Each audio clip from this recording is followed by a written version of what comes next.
Numéro 33. Zayn a fait un collier avec 70 perles. Donc, en tout, elle a 70.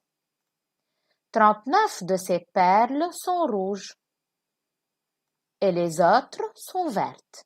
Combien y a-t-il de perles vertes dans son collier? Pour savoir travailler, je vais vous faire un simple schéma. Donc, Zéna a en tout 70 perles. 39 sont des perles rouges et les autres, ça veut dire les perles qui restent, sont vertes.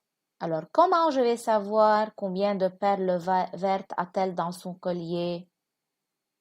J'écris sur la première ligne donc l'équation, sur la deuxième ligne la phrase complète et j'effectue l'opération ici. Vous n'allez pas faire ce schéma, vous allez poser, effectuer votre équation pour faire l'opération. Numéro 34.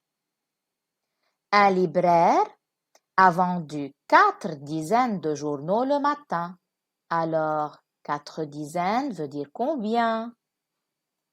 4 dizaines veut dire 40. Exactement. Donc, 40 journaux le matin et une douzaine de moins l'après-midi. Alors, que veut dire une douzaine? Une douzaine veut dire 12. Une douzaine de moins. Attention, donc, je dois vous mettre le signe moins pour ne pas oublier. Et maintenant, je répète le problème. Un libraire a vendu 40 journaux le matin et 12 de moins l'après-midi. Combien de journaux a-t-il vendu l'après-midi?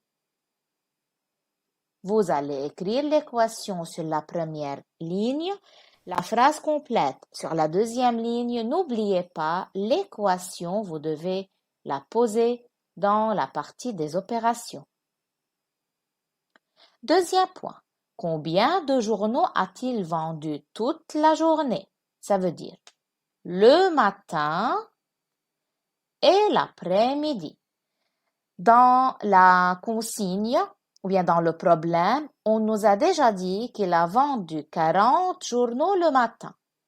Dans le premier point, vous allez chercher combien il a vendu l'après-midi et finalement, vous allez chercher combien de journaux a-t-il vendu toute la journée, le matin et l'après-midi.